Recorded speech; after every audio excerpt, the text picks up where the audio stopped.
Dealing with gaps in real-time visibility. Well, joining us today to speak about that important topic, Grar Kimone, CEO and founder of Tactiq. Grar, it's great to see you again, man. Welcome. Great seeing you, Russ. Great to be here. You know, I think it's a fact, and it's a good fact, that there is more and more investment in real-time visibility solutions. It's not only continuing, but it's accelerating. Nevertheless, there seems to be some gaps out there. And from your observation, what really are the major gaps between data and technology in your view? Yeah, just to touch on the acceleration, I 100% agree with that. There's a lot of acceleration happening, and it slowed down, I would say, a little bit last year, but it started to pick up quite a bit this year. I've talked to CEOs of major visibility companies also, and they've seen actually an uptick, surprisingly, on a positive side this year that's happening. And finally, I think companies are kind of getting back from that freight spend and freight lull that was there, and they're saying, okay, now it's time to look at digitization a little bit again in 2024 and going into 2025. Mm-hmm. But as that acceleration happens, what they're realizing, there's still major gaps in visibility. Well, and walk us through that then. What do you think is taking place there? What's going on? So even today, or yesterday at stage, I was listening to one of the head of supply chain at a large electronics company and vehicle company that they ship quite a bit of vehicles. And he was talking about the gaps that he still has around data quality and visibility, around carrier compliance. So if you have a carrier, you want them to provide data to you around where the shipments are. It takes them 30 days, sometimes even more, to get compliance, to get that connectivity with a carrier to understand where the shipments are. But once they do that, there's still gaps. And there are some carriers who don't have maybe that they're technologically advanced on providing that data. So the worst case scenario is they have to log into a platform and say, I'm in Idaho, I'm in this location, I'm in that location. So visibility is still very delayed. It occurs to me that what you heard yesterday, and of course you and I are speaking at the Gartner conference here in 2024, is Definitely not something that you haven't heard before. Clients must be telling you, look, there are these gaps out there. I've got to deal with it. So let's talk about a little bit more about the challenges, you know, the impact of these gaps on these 3PLs, on these carriers, on shippers. So walk us through that. Yeah, definitely. I mean, if you think of, let's imagine a world for crazy, even if it happened, if every single asset was tracked, every container, every trailer, every container, the goods that are still in those, you still don't know if it's 100% accurate that the goods that you put in that trailer are in there. So there's still gaps, but even if that world happens, there's still going to be gaps. But if that world, it's not really, because of these gaps, what's happening, then 3PLs and shippers are still playing whack-a-mole. They're still not understanding what the shipments are. Maybe they have 60% visibility, 70% visibility. They're going to carriers trying to say, hey, well, this is supposed to be updated, but it's not. And they fix one and the other one gets unfixed, and they fix the other one and the other one gets unfixed. It's just a whack-a-mole of integrations. It's a lot of effort to get to 100% visibility, and I think that's one of the biggest challenges. It's almost going backwards. Where you used to do check calls, trying to figure out where your shipments are, it's almost going to that level, like, well, my integration's not working, let's do check calls, understand where the shipments are. Bruno, it's clear that there are negative results that flow from these types of gaps, these challenges that we're talking about. Can we put a dollar figure on any of that? I mean, clearly, ultimately, this boils down to money lost in some kind of way. Walk us through that. What do you say? Yeah, one way to think of it as far as money lost is think of landed cost. So landed cost and lead time to get to product from A to B.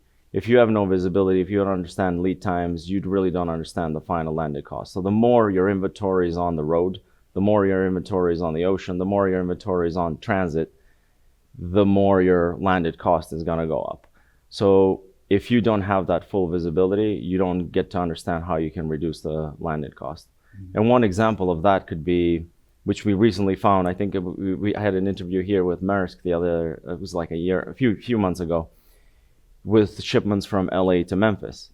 And we looked at thousands of shipments over the road, and we realized that the shipment that's supposed to take shorter on Google Maps actually took longer.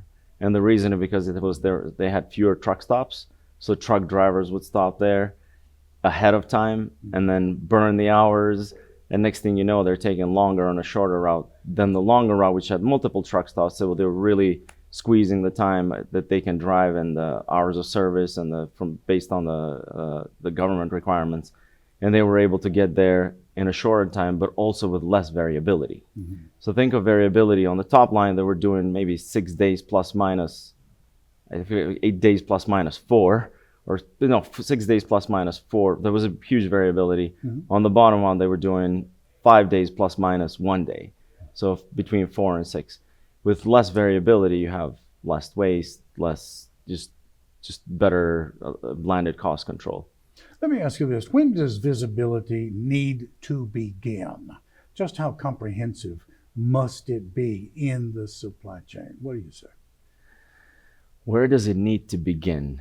Is it just in the transportation delivery aspect, or should it begin at an earlier point in the journey? I mean, if you think of ideal world, it almost has to begin at the point of sale. Mm-hmm. So if you think of demand and what's happening with point of sale, whether it's in the retail store, whether it's B2B, whether you're shipping, understanding the orders that are coming in and anticipating when those orders are coming in so that you can build the right product and manufacture the right product at the right time and then reduce this inventory while in transit and make it at minimum, you suddenly have inventory turns that are high rate. The faster the inventory turns, much better cash flow. So if you can get down to the point of sale level, down to the order level, I think that you get complete visibility. But at least you also want to have the in transit. Sure, absolutely. Well, let's talk about it's solving the gaps and the challenges that we've been listing here. What has to happen in the market before that's going to be cured, if you will? What do you say? I would say one thing that we noticed, we did a huge state of visibility study. We heard that last year, maybe 20-25% of customers were exploring Internet of Things devices, call it, for placing into shipments, understanding what the shipments are. But in 2023, that increased quite a bit to almost 50%, more than 50%. So there's clear indication that putting, call it Internet of Things devices on shipments to get real-time visibility from there is one way to reduce that gap. But there still needs to be more work to be done. And the area that I think there's going to have the most innovation there to reduce this gap is going to be around reducing the cost of the Internet of Things devices. And if you think of where chipsets are going, where cell phone connectivity is going, where network is going, I think that's going to happen in the next 2, 3, 4, 5 years. Mm-hmm. Now, if we have a better visibility, let's talk about that impact on a company's sustainability. Let's talk about, speaking of the next 4 or 5 years, what's coming up, what's in the forefront. Yeah, so on the sustainability side, as I mentioned, lower variability. If you can figure out which routes give you lower variability on shipments, then you get to waste less, in addition to improving your landed cost and lead time. Then you look at all the empty miles that happen throughout the road. If you can figure out with 100% visibility which shipments are in empty miles, be able to reutilize assets that are moving goods from A to B to move goods from B to A, then you suddenly reduce quite a bit of inefficiencies just around the planet, right? All the carbon emissions that happen, everything that happens around these inefficiencies, you get to do that better. And what's coming up? Was that your question? In the next few years? So one thing that we're doing at Tive, what we've talked to a lot of customers. We have more than 700 customers. So we've talked to a lot of them, asked them, what are you guys looking for? What do you really need to increase the visibility and close these gaps? And what are they telling you? One thing they've told us is, can you build something quote unquote lighter? You have call it an IoT device, a tracker that's heavy. Can you build something that's lighter? Less features, but the ability to do the important things, the basic things, but at a more affordable cost point. And I think that's something that's coming up, which is pretty exciting. Well, let's drill down in that for just 1 second, because I know somebody out there isn't really familiar with Tive and just exactly what it does. So talk just for a moment about the focus of the company.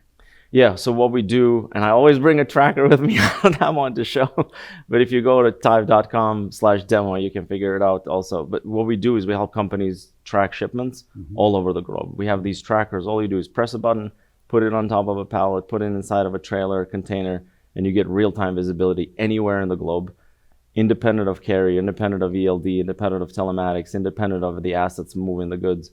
And that's something that's been pretty exciting. But in addition to location, we also provide condition, how hot, how wet, how cold, did somebody open the trailer, all of that data in real time. So it's heavy, right? And the customer's like, can you make something lighter?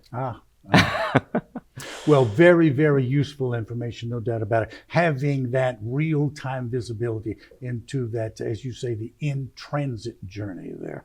Grar, I know you're busy here at the conference, but you found time to speak with us. Thank you very much. Thank you, Russ. Great talking to you. Grar Kimone, Tive, speaking with us today about the gaps in real-time visibility and how you might solve them. Thanks for watching.